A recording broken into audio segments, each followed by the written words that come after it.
animals and plants, and the decisions made this year are being described as big steps forward in conservation. But while some animals, like sharks, were given protection, others weren't so lucky. The site every 3 years. It's to try and control the amount of endangered animals and plants that are killed legally or illegally. No, you! This year, Today you're embarking on an extremely important journey. What you decide in this room over the next 2 weeks could determine the fate of some of the world's most captivating species. So with the world watching, who were the winners and who were the losers? After a narrow vote, it was agreed that 5 species of shark, including the oceanic white-tip and the port eagle shark, will be partly protected. Oh, that was ninja! I can catch! How can I name it? From now onwards, Big waffle, things will be... Oh, there's Mum! Quickly! Pretend we're asleep! That was late. I'm trying! I have too many legs! Too many legs! Oh my god! Okay. Is that like a long flip? The minister got things off to a good start by promising to toughen up her country's laws to ban the legal trade of ivory. At the moment, each year around 600 polar bears are killed to make clothes and ornaments, and Canada is the only country that sells the animal parts abroad. Conservationists did this to stop, but the Canadians argued the money they made was vital to their economy.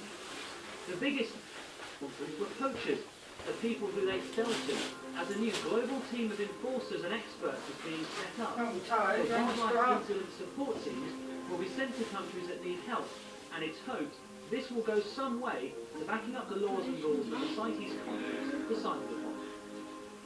In rugby, later this afternoon, it's a massive showdown in Cardiff between England and Wales in the Six Nations. Victory for England would mean their first Grand Slam in a decade, but if Wales can win by 8 points or more, they'll win the championship. But first, in about half an hour, Scotland play France in Paris, and also Ireland face Italy and Rome this evening to round things off. Okay, make sure you're tuned in to CBBC this Monday. In the last couple of years, the country's been dealing with big money problems, and Ricky's been to meet some families who've been struggling to get by for a Newsrun special.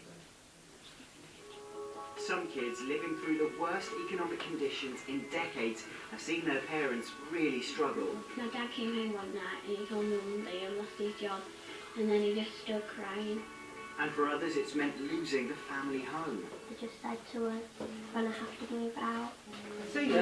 My brother just burst into tears. But living through such tough times can also show us what matters most. I realise money is very important, but all that matters for me is my family, really. I'll be finding out what it's been like for some of those families and kids to grow up in hard times. You can catch the Newsrun special on Monday at 5 o'clock right here on CBBC. And that's it from me, but don't forget the Newsrun website's always there. We've got more of those who died in of his colleagues. He's to receive the Army's highest award for outstanding bravery.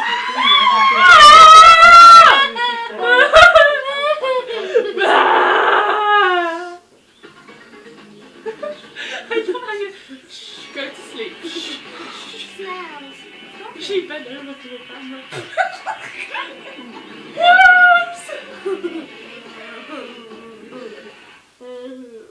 It's a brand new term, and CBBC have sent these 4 magicians back to school. They're pretending to be supply teachers so that they can perform amazing magic on unsuspecting Your leg is in my leg. But because you know and love them, this time we've cunningly disguised them. Then we have secret cameras all over classrooms and watch as they taught spectacular lessons. Well, Siren, like a magic sauce. That was sick. I can't see you. Why? Oh, you know how I love stickers. Thank you.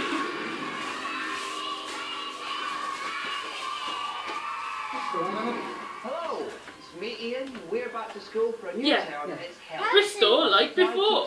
Still, Actually, Mark, look at that. it's close. I'm surprised you I didn't knew there was such a Where's my good teacher?